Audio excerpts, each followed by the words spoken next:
Hello everyone, I'm James and this of course is First Web Designer Show.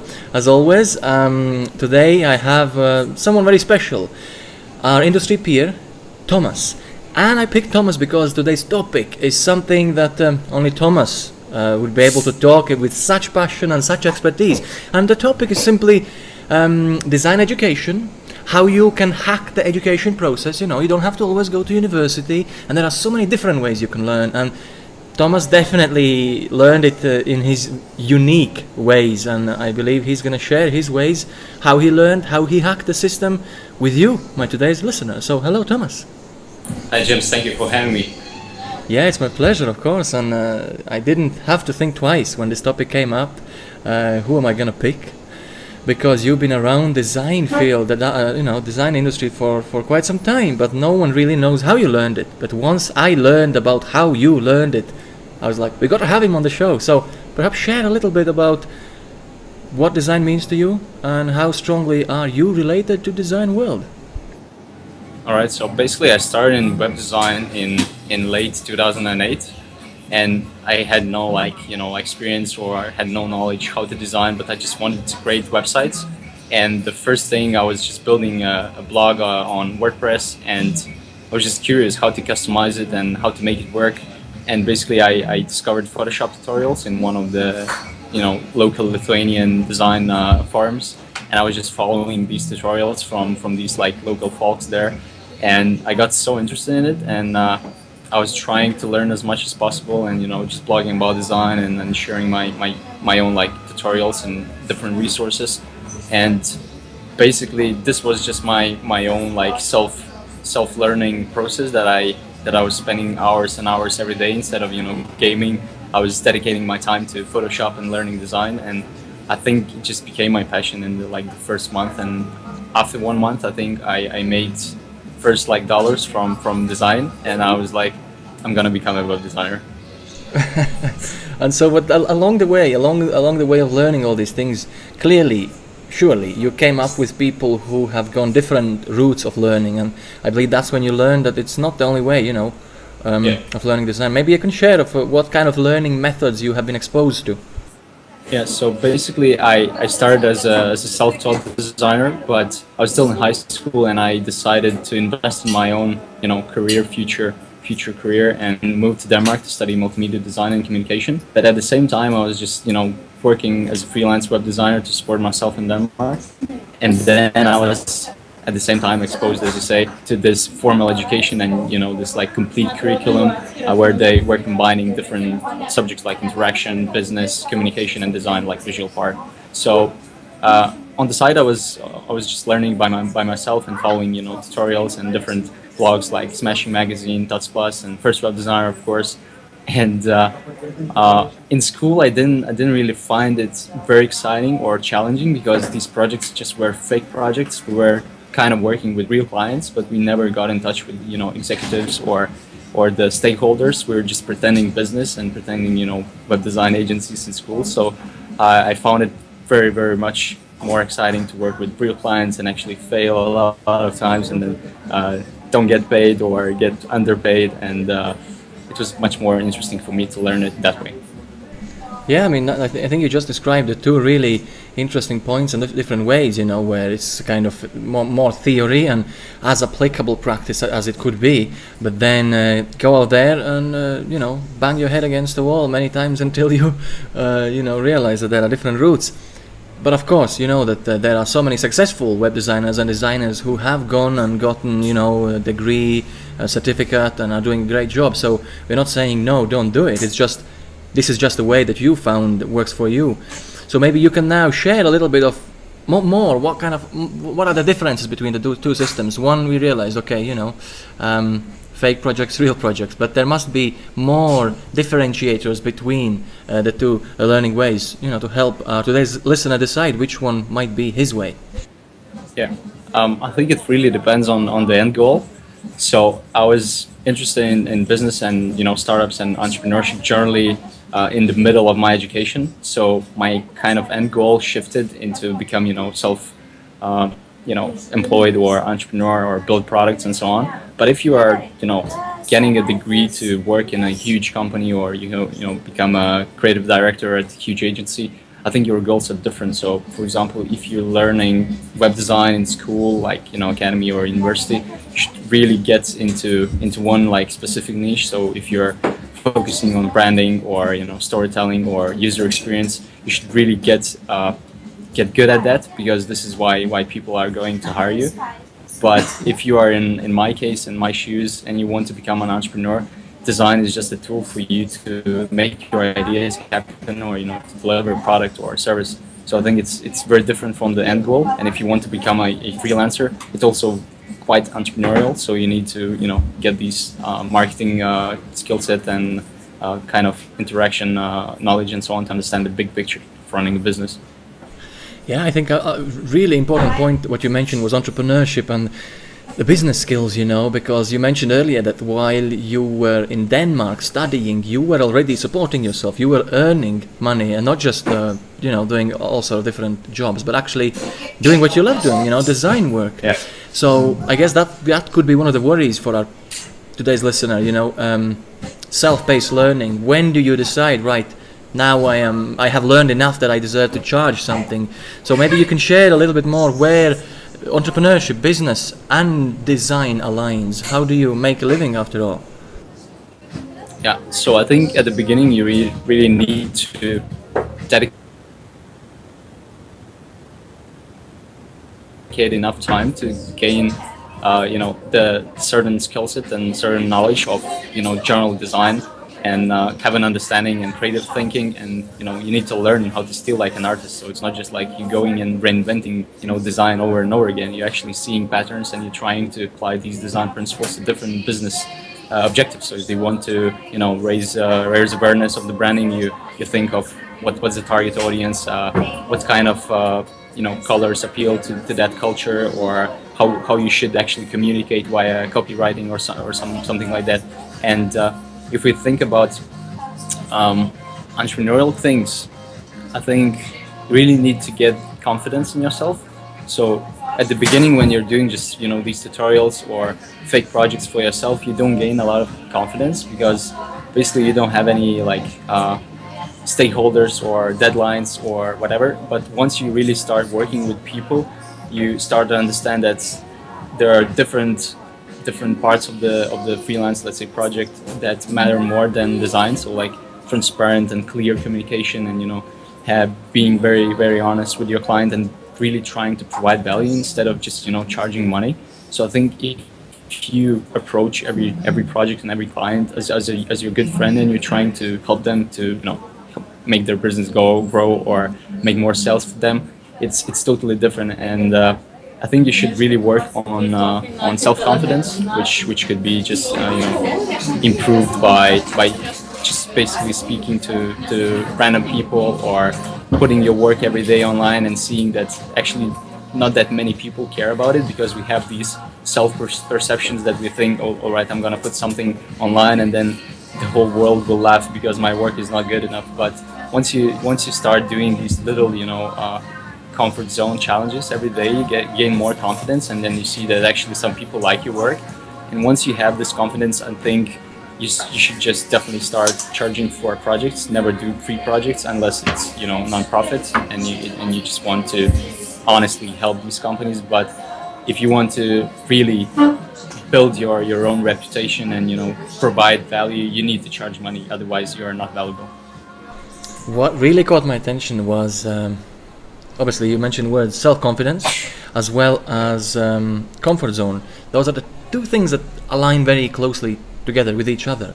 So I know you have a great story, maybe you can share with our today's listener how you test and stretch your own comfort zone. Because by the way, if our today's listener doesn't know or haven't noticed, you, I think, are an introvert. And introverts usually aren't very outgoing, and let's try what my comfort zone is like. So maybe you can share a little bit of encouragement. Yeah, that's a good point. So I'm very comfortable being, closed in a room and working with design and so on. But once I decided to become an entrepreneur, I knew that there are these challenges and obstacles I need to overcome, like getting out and actually networking with random people, which is like totally new for me. And I was like, how do I do this? So I started just very small, and I went to Start Weekend. I met a couple of different entrepreneurs, and then once you are hanging out with these people, you get more confidence, and you see that you have a lot of support from them.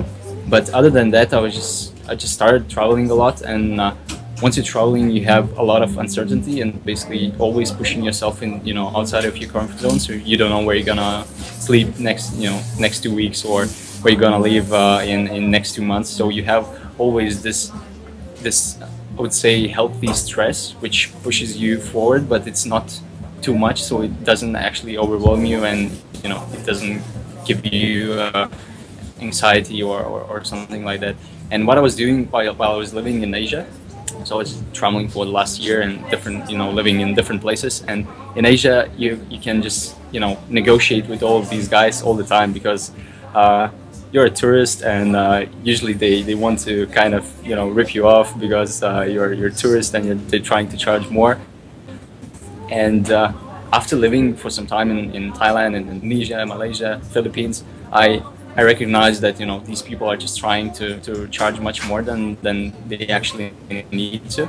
So I started negotiating every time. So I go to I rent a scooter, and I say I need a scooter for a month, and I need a discount. And they're like, yeah, why not? And I mean, just asking for a discount, it's pretty new for me, because here in Europe, and especially in Lithuania, once you go to the store and you see the fixed price, you just you accept it, because it's written $40,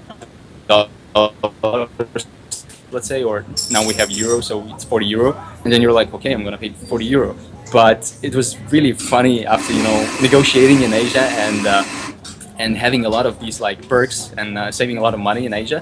I came back to Lithuania a month ago, and then I went to one restaurant with a group of people, with five friends of mine, and I said I brought 5 people with me. I need a discount, and they were like, no, we don't do discounts here. It's not like a marketplace or something.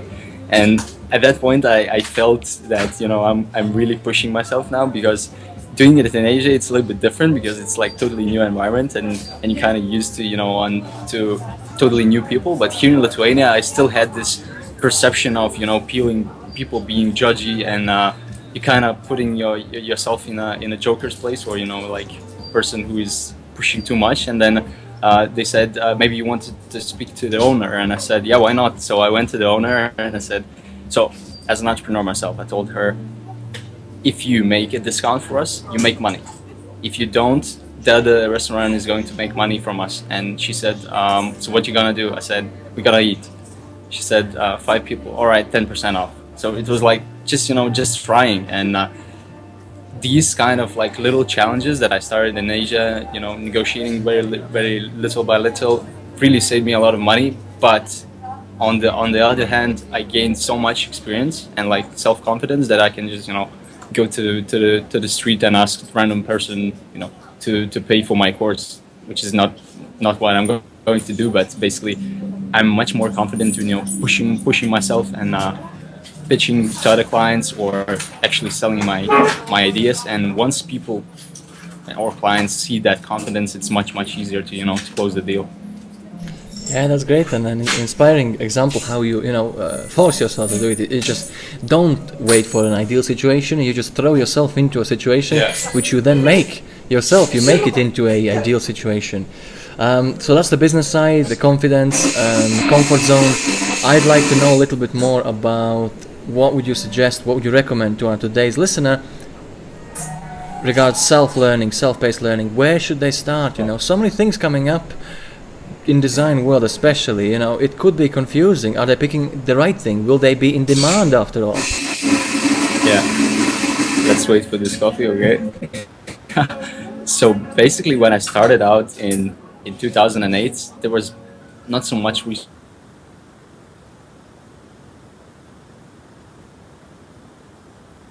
resources, and most of the experts were also like self-taught, and they didn't really have much credibility. So web was still like in in experimentation phase, or whatever it's called. Do you still hear me? Yeah, I can still hear you. There was a little problem, but I can hear you now. All right. So basically, in 2008, there were no, like Code Academy or no Treehouse, no First Web Designer wasn't that big, and basically, you had to learn everything by yourself, and you had to kind of find,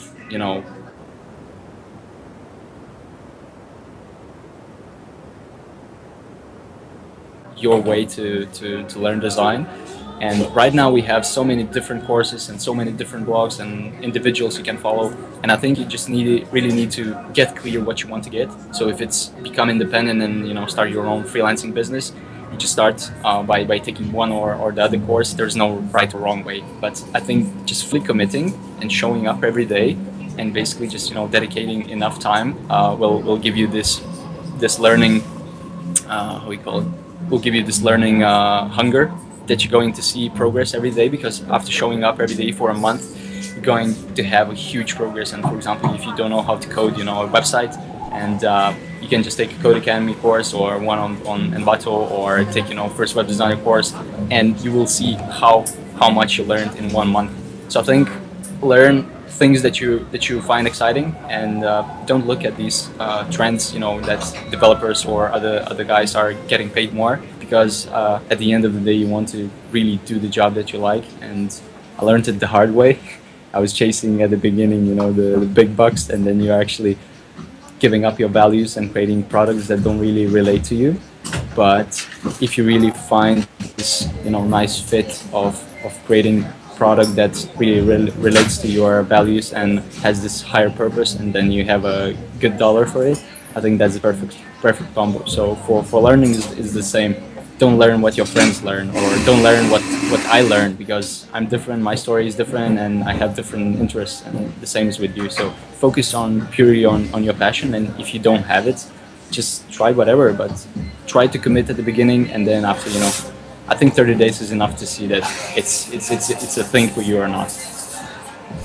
I think also a good story to share would be one of the hands-on, more detailed, the in-depth stories, more regards web design, how you learn web design. You had the story about how you started off. You didn't even have a computer, and in those days, we didn't have such things as Firebug and inspectors and all these things. So maybe you can share a little bit more what self-paced learning is about. So it's not only reading books and watching tutorials. That's again just pure theory. So how do you apply practice and practically learn things?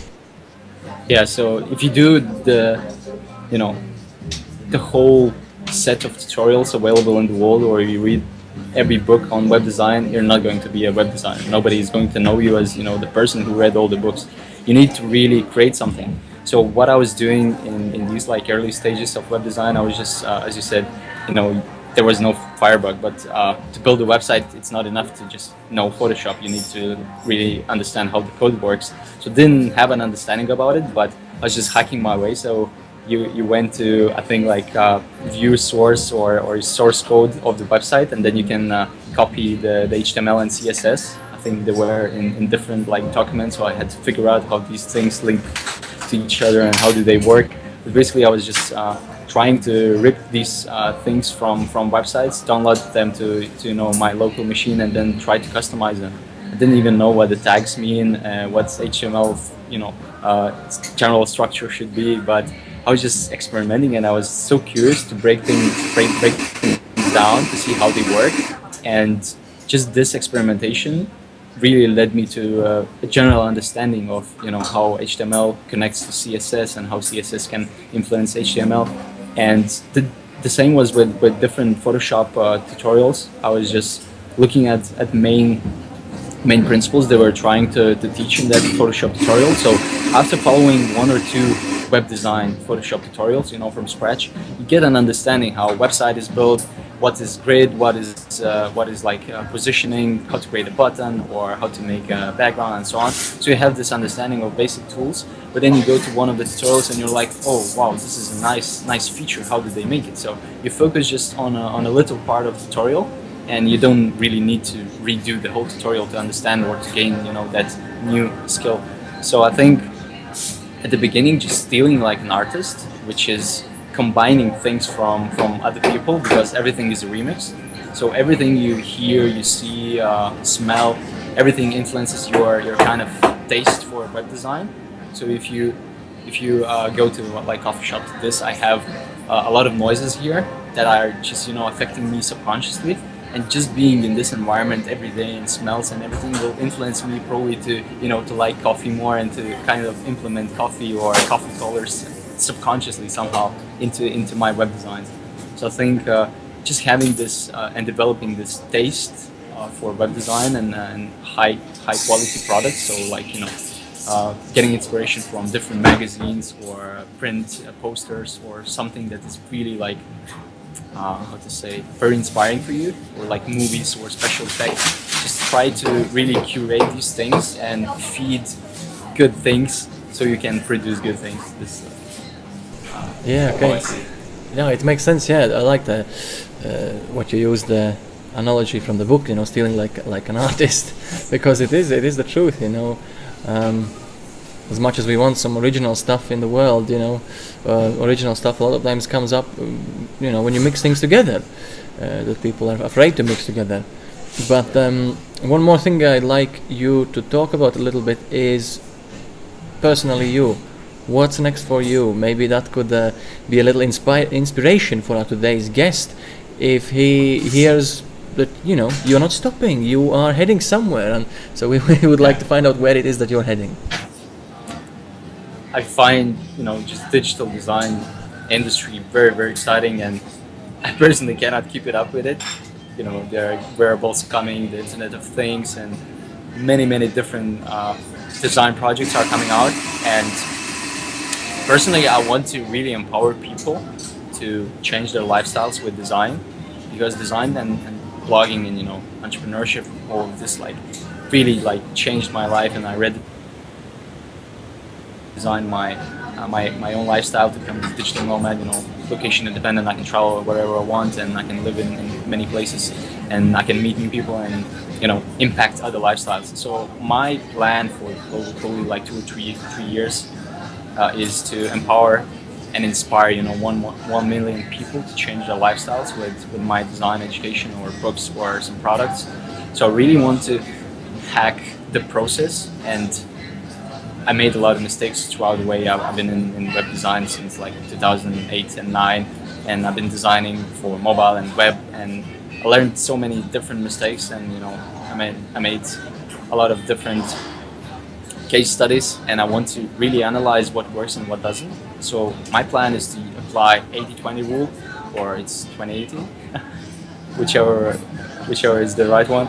I really want to focus on 20% of the thing that produces 80% of results. So if you put 20% of effort, you get the most results out of that. So instead of becoming a designer who knows what kerning is, what tracking is, or what kind of typefaces you should use, I really want to give people that understanding that design is just a part of your own lifestyle. So if you're becoming an entrepreneur, it's just a tool for you to visualize the thing, to put your vision into action and into this tangible piece, so other people can understand. So you really need to understand what you're serving, what design is helping to achieve you, and whether it's making money, raising awareness, or having an impact on other people. I really want to get down to the essentials and learn it myself at the beginning, probably, to really understand it, and then once I have a good understanding of that, I want to give it back to people, because I feel responsibility for other people who are not that fortunate to afford these expensive formal education courses, or even taking online courses sometimes can be expensive. So I'm setting up this Despreneur Academy, and I have the first course on Udemy ready, which is learn web design and start your freelance web design business. And there I tried to what's the word, where I tried to put 5 years into 4 hours. How do you call the conduct? No, not conduct. Compress? Yes, compress 5 years of experience and all the lessons I learned, and basically focus on really things that really show that they are effective for me, so other people can replicate the success, or replicate kind of results that I got from typography, or using specific colors, or using specific templates, and it's not about becoming a web designer who understands everything, but it's becoming a web designer who's able to start freelancing and make his own money. So it's kind of building this kind of person who's able to understand business, communication, marketing, and at the same time design the product. So in short, I think it would be safe to say you are trying to create designers into Terminators? Okay, so now I think you can actually share now where people can get in touch with you. This place you created for desperate entrepreneurs, you mentioned already, Academy, the course. Give them the path. Where shall they head to? So you can find me on Twitter. I'm pretty active on Twitter, and I'm thinking of doing some periscoping soon. So Q&A, on design, learning, or traveling, or setting up your freelance business, or whatever. So I'm pretty active on Twitter. Twitter.com/Thomas without an H, LAU, and then you can find me as well on Despreneur.com, which is not desperate entrepreneur but design entrepreneur. And I have a special deal for first web designer readers. So you can get the course for just $10, which is probably like 80% off of the $50 price. So if you go to Despreneur.com/firstwebdesigner, you can get it for just $10. And of course, if you are not happy with it, there's money back included. So, yeah. Nice, that's great. And of course, thanks a lot for correcting me. I was all this time thinking that it's desperate entrepreneur, but it's design entrepreneur. Well, the thing is that it's memorable, so people really kind of have different perception of it. And if it's desperate entrepreneur or design entrepreneur, it's at the beginning the same, desperate entrepreneur, and then it becomes design entrepreneur.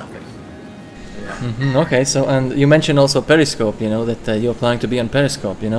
If you had no idea that you've been on Periscope right now, say hello to people. Just kidding. Wow, this is incredible. No, but I've been thinking of periscoping live the podcast where people could ask questions and see you answer live. So it's a community building, but people are doing a great work. So, like you said, technology is evolving so crazy. You can't keep up with it, but yet you're still trying to. So that's a great way. All right, my friend, I have to say massive thank you, and hopefully we're gonna see you on our podcast again, whether it's through Periscope or through podcast, videocast, who knows, but hopefully we'll see you again. Thank you a lot. Thank you very much for having me.